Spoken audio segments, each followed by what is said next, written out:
Hey there, it's Lenny Magill with the GlockStore Performance and Custom Shop here at the farm today in Tennessee, where accuracy counts. And just about maybe 45, 60 days ago, we set up these 3 beehives that are behind me right now.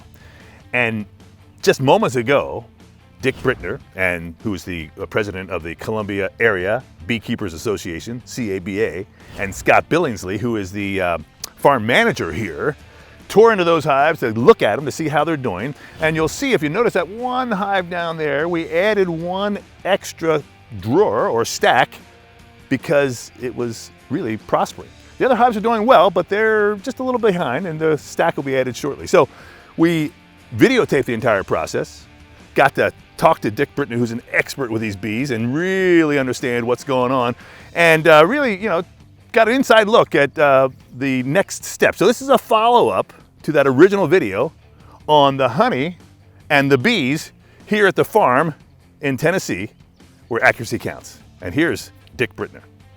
And there's Dick with the Columbia Beekeepers, right? Columbia Area Beekeepers. All right. How many people are in the group? I have no idea. I think it's probably in the neighborhood of 125 members, but we routinely get 30, 35, 40 at our meetings. Yeah, that's pretty active. That's pretty active, yeah. All right, so here we are now, about, 30 days since we first put the hives up. What day did we put them in? Do you remember?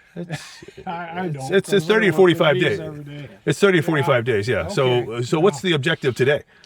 See how they're progressing in light of our nectar shortage, to see if they've got enough supplies, enough nectar in there, which is their carbohydrate source, so they have food. Mm-hmm. Yeah. Now we here at the farm have planted some corn, and then we have some sunflowers coming, and then there's all the natural stuff. Yes. What do the bees like? Do they like the corn? Do they like the other flowers? They get a little bit of pollen off of corn. It is not a great food source. Okay. For them, though. Sunflowers will be a great food source. Other than that, it's basically wildflowers. Mm-hmm. And there are some trees, such as linden, that bloom at this time of the year that are good nectar and pollen sources also. Now, you mentioned black locust earlier, just off camera. What is the black locust? The tree? The tree, yeah. It's a tree. Yeah. Yeah, it's probably been the mainstay tree for a lot of early settlers, in that black locust is a very durable wood, and they used it for fence posts because of its non-rotting properties. Uh-huh. But it produces an excellent blossom on the tree in mid-April. Lasts about a 10-day blossom, and it has an excellent nectar and pollen source. So the bees like it? Oh, they love it, yeah. Uh-huh. Do we have black locust here? I'm sure you do. I'm sure you do. Okay. Yeah. So I have to get an arborist up here. There's a lot of black locust around, because the bloom really starts in February. Really, silver maples are an excellent source of nectar at the first start of the year, and it follows with redbud. And then the black locust comes on, and tulip poplar, and this time of the year, linden, one of our native trees, will be a good producer. And here it is, June, what is it, the 16th? 16th today, yeah. Mm-hmm. All right, so we've got 3 hives, and they're pretty active. I was up the other day, and man, they're flying. Yeah. You can see them flying around. Now, what you had told me from the very beginning, I kind of paid attention to, you don't want to come to that hive from the beginning or from the front. You want to come from the side, right? Yeah, approach it from the side, because they're coming in from all directions, and they can bump into you easily. Well, they're dive bombing in there, and too. Then you'll get stung, yeah. No, I see them, come full, and they just land onto the, Yeah, I've walked in front of hives and had them glance off my ear, my nose, my head, everything, and generally they just keep on going, but once in a while they might get stuck in your hair, and if they do, they'll start burrowing to sting. So that's why it's better to approach the hive from behind and stand beside them when you look at them. All right, let me don my mask here just in case. So what's the, do you think, today's kind of a cloudy day. Are the bees active today? Are they going to be active? They're active. There's nothing to discourage them. The temperatures are good. There is some food out there they're foraging for, and I looked at the radar before I came. There's nothing we have to worry about rain-wise right now. Okay. Yeah. Even though it looks like it could rain, but it's not going to. Yeah. All right. Okay. Let's go see what we got here. I'll get these guys up just in case. Well, we're just going to go with it. All right, so here's the, well, these are called the landings, right, down here? Yeah, that's a landing board. Landing board, and the bees just land there and walk right in.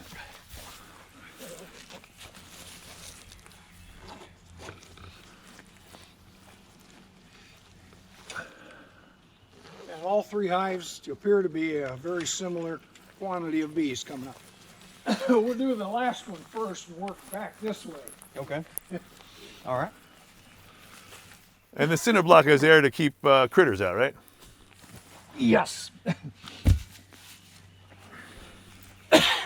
So what are we looking for today? What the population in the hive is. So we'll just take cover off, the inner cover, set the top box down and just inspect the deep bottom box and see what is in there. And what do we have here? This is a box, and then what are these each one of these the frames is what These they're are called? the frames, Yeah. with the wax foundation in them there. And you buy those preset. Yes, those were prefabricated. Of course, the bees have to draw all those cells out before they can utilize. Scott's got the tool and everything. He's ready. Well, we're going to try not to disturb them too much, which is going to happen. Look at that.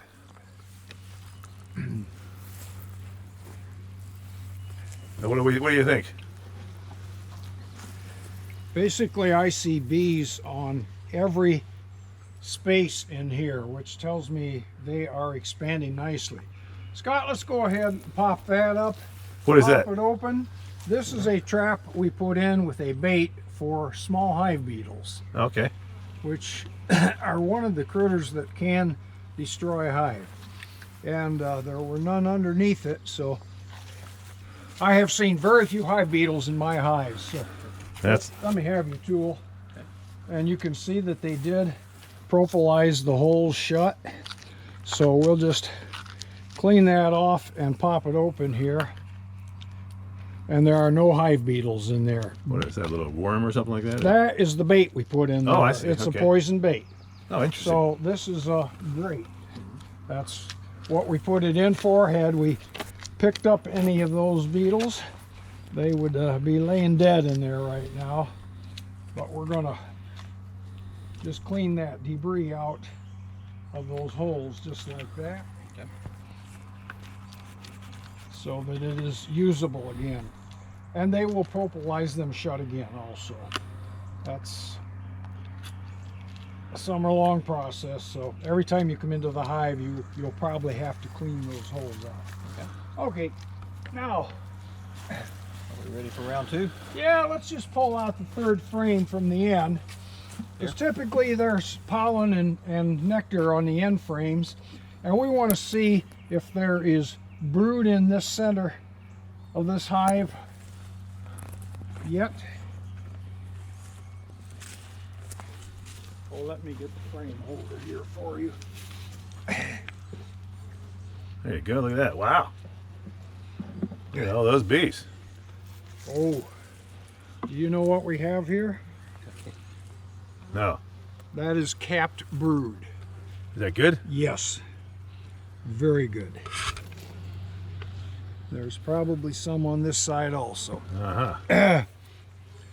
This down here is just a conglomerate, we call it burr comb, that they've built, and typically those were bigger cells for making drones. Drone being the male bee. And I can see in here, Scott, larvae on the periphery of this capped brood section. Do you see those white worms in there? On the periphery of that capped brood, there's little white worms down in those things. That is brood that's in the larval stage. Which is good because they're populating there, huh? Oh yeah, that's good. Go ahead and pull the next one. This one right here? Yeah. All right. So you pull them out and then you're just looking at them and then you put them back in, I guess, right? Yes, yeah. So this is really just inspection. Yeah, we're just inspecting to see how good the brood pattern is, and it appears to be very good. And Look at that one, wow. As we get toward the middle, you'll probably see a bigger brood pattern. And you can see the honey on the top and corners. That's been capped. Here's nectar. And some of these little waxy appearing cells are the pollen that they have brought in. Yes. Now, let me hold this. You got it. Sit it down, sit it down. And let's see what we have here. See this little growth right here? Yeah. Yeah. Is that a queen cell? No. This is, take your tool and just nip it off right through. And how would you know if it's a queen cell? Well, if it was hollow down inside, we would have suspected that it was a queen cell they were starting, but I don't see any on this side. So this was just a funky piece of wax comb that they started to build that really never was used for anything. But that's,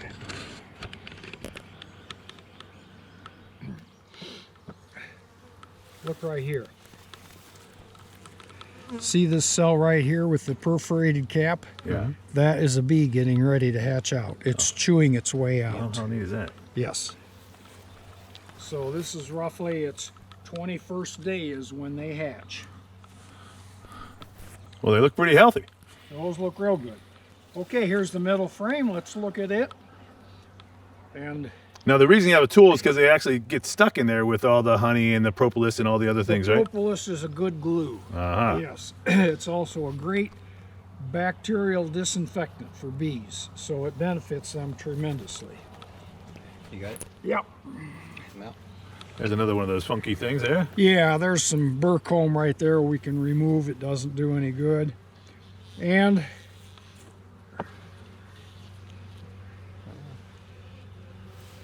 look at that. Again, it's kind of like that first frame. There's a good brood there. I see larvae in the periphery cells, and I'm looking for eggs, and I do see some eggs in here. And then is there honey up on top? And there's honey on the top. Uh-huh. So they've got food stores. Wow. Lots of honey. Immediately. Yeah. Okay, you see these little cells right here? Uh-huh. These are the starts of a potential queen cell. Most of them are never used. But How about these guys right here? this is drone Oh, right here. These okay. bigger cells are drone Yeah, that's interesting. because the males are a bigger bee than the female. So you could go ahead and just nip all this off right here.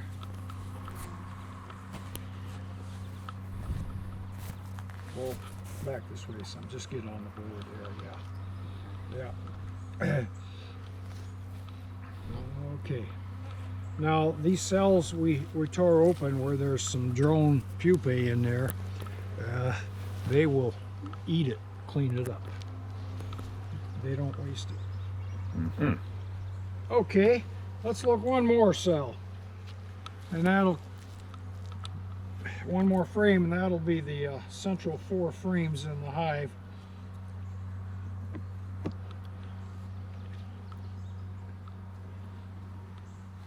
That's interesting. The bees don't seem to matter. This doesn't bother them that much, it looks like. Today. And what is this? This is, there's no brood. This is just all nectar and honey on this side. And on this side, it's just nectar. They have not started capping on this side yet. What I was looking at, Scott, was this right I here. noticed that. Go ahead and scrape that off Wow. from the top.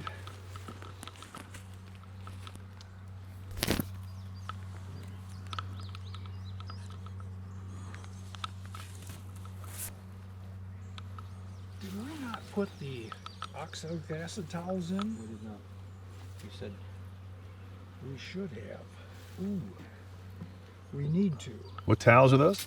Oxalic acid saturated towels to treat for mites. Oh. Okay. You put those on the bottom, or where do you put them? Well, I would have laid them right on top of that bottom box. I see. Yeah, they were treated just before you got the They were. nuke, so they're safe for a couple months, but it's time to put them in, and I did not bring any with me, so. I think, would you say they're the biggest?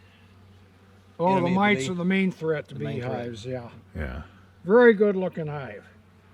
And I guarantee you, if we went through the frames on the bottom, we would probably see brood from 2 all the way through 8. But she has expanded her brood laying up into the top. This is getting pretty full, and I would say it would not hurt to put a 3rd box on this hive right now. If you want to grab that other one from the truck, we'll leave it on this hive.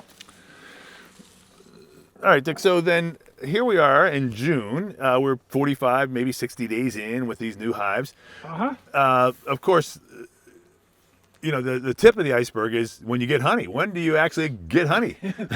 Well, they're bringing it in. See, these outside frames are filling. Yes. And when we add a 3rd box, they're going to start working on these frames also. So they are bringing in nectar. Right. And that would have been a concern if I didn't see a good supply of nectar in there. It would tell me nature isn't giving them the food they need, and we would probably need to start feeding sugar syrup I see. to make sure that they had honey stores going into August and September. Okay, just go ahead and sit that on. So the question was, when do you actually start pulling honey out of here? Well, if this had been a hive started last year, it would be ready at this time with multiple boxes already filled and capped and ready to extract. Right. Yeah.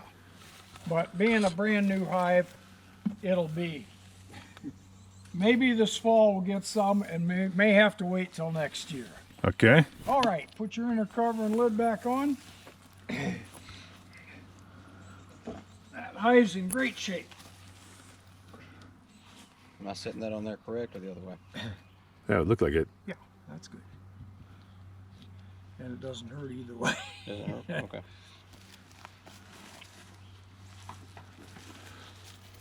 So now you just added one more box. Yep. So you give them a little bit more real estate in which to populate, right? Yep. How many bees typically will end up in a hive, or does it depend on how many boxes you have? A really full-blown production hive can have 50,000 bees in it. My goodness. And that would probably have about 8 of those boxes on it. Ready? Yes.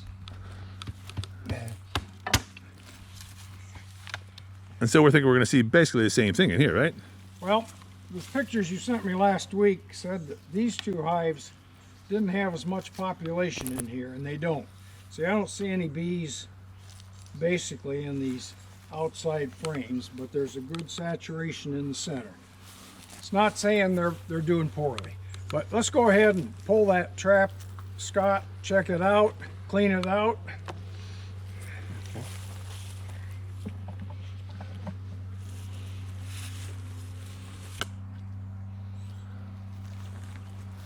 Ah, no beetles. That's good, huh? That's good. The beetles have not been that numerous the last couple of years, but I can tell you about 7-8 years ago when I started to use these traps, I have counted several hundred dead beetles in a trap. And Wow. I might pull that trap once a week. So the beetles have bit the dust for some reason, and we're happy about that. Okay, let's start the 3rd frame in and just go across that center again and see what's happening in this hive.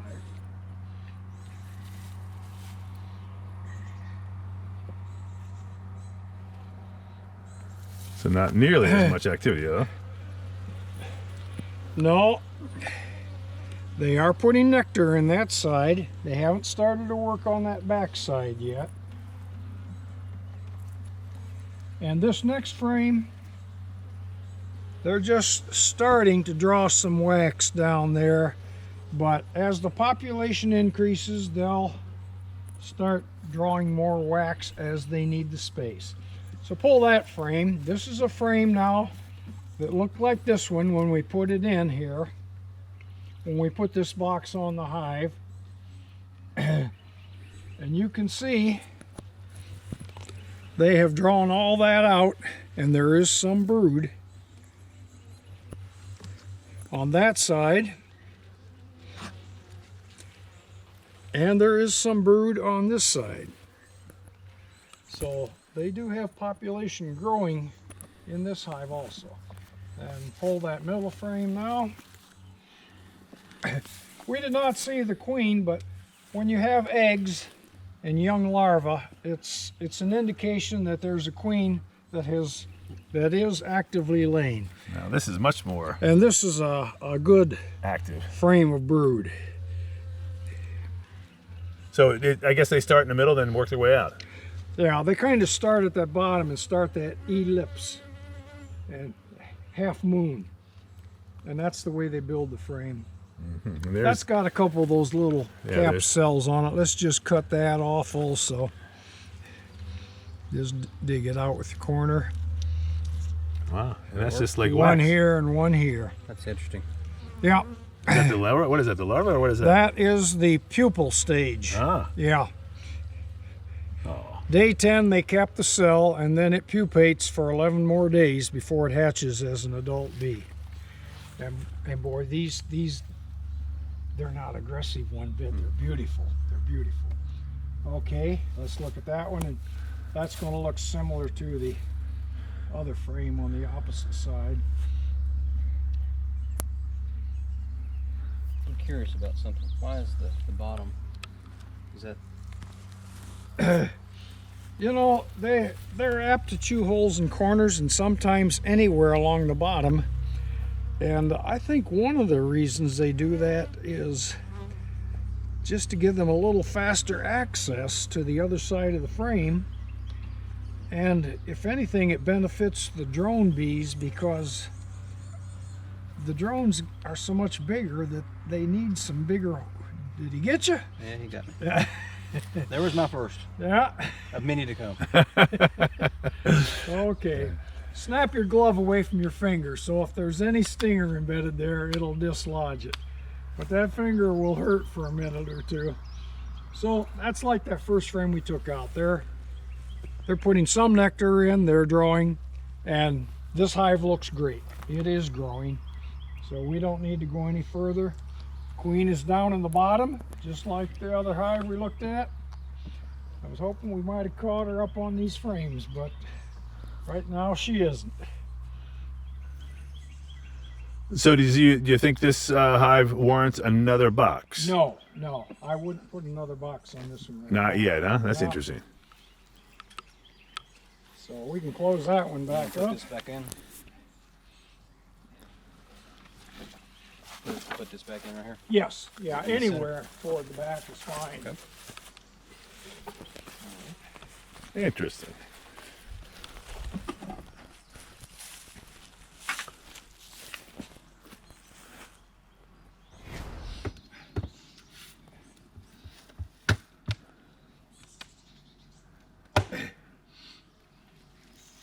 And you'll find this on your hive sometimes. These are ants? Ants, yeah. This is a nice humid area, so they love to lay their eggs up Oh, there. that's interesting. Yes. They don't go down into the hive Well, yeah, I think and the get bees- into honey. The bees would probably mess with them, huh? It's just a brood area for the ants.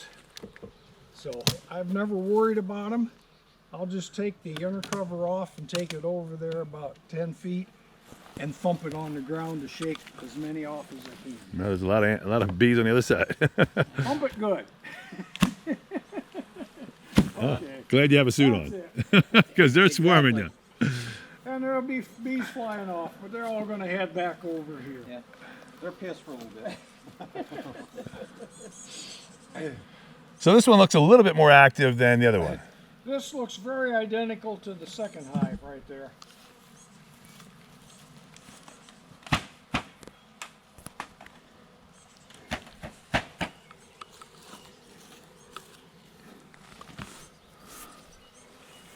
Okay.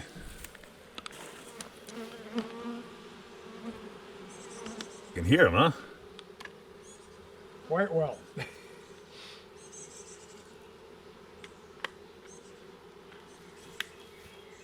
Oh, look at that. Is there a beetle in there? Yes, this one has beetles. Let's just kind of Oh my, look at that. put them out here. They're Those tiny. are hive beetles. They're really small. Yep. Well, those are adult size. And Yeah.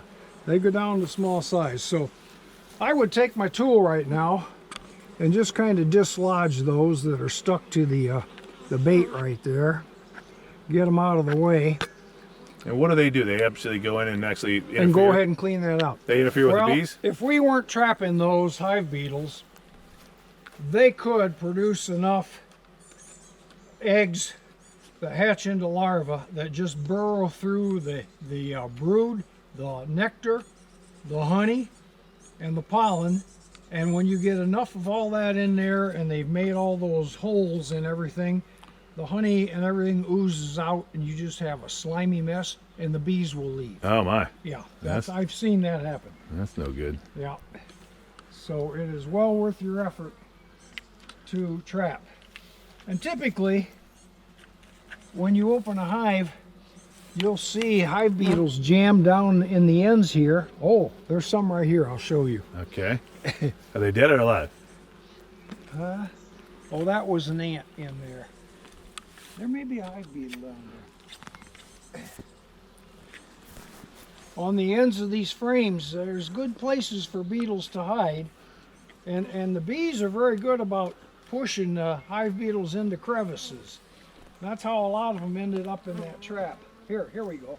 See, this one just came out. He was hiding back in here. Yeah. And had I responded fast enough, I could have mashed him with my finger. So let's go ahead and start with number 3.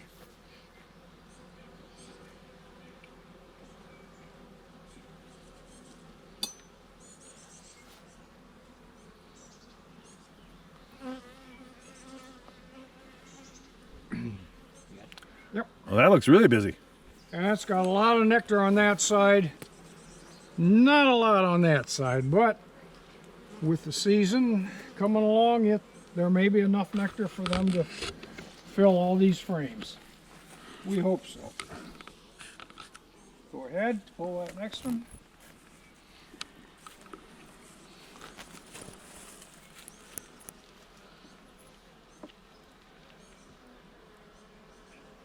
See, this is a previously used frame. That's why it's got that brown stain on it. Ah.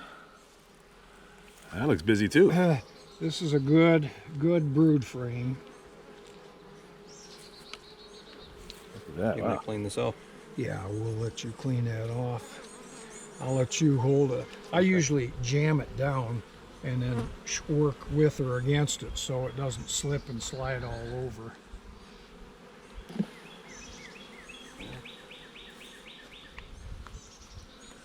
So this seems to be a good spot. It has a little bit of shade and not too much sun. That's what you were looking for, right? Yeah. If you want to inspect the hives, you got the morning sun, so you'd have good afternoon shade for inspecting hives on a 95-degree day without burning up too badly.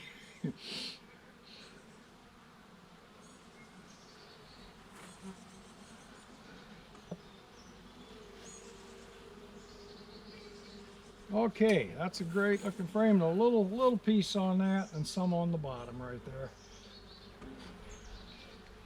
Might as well clean that off. All right, let's go for that middle frame now.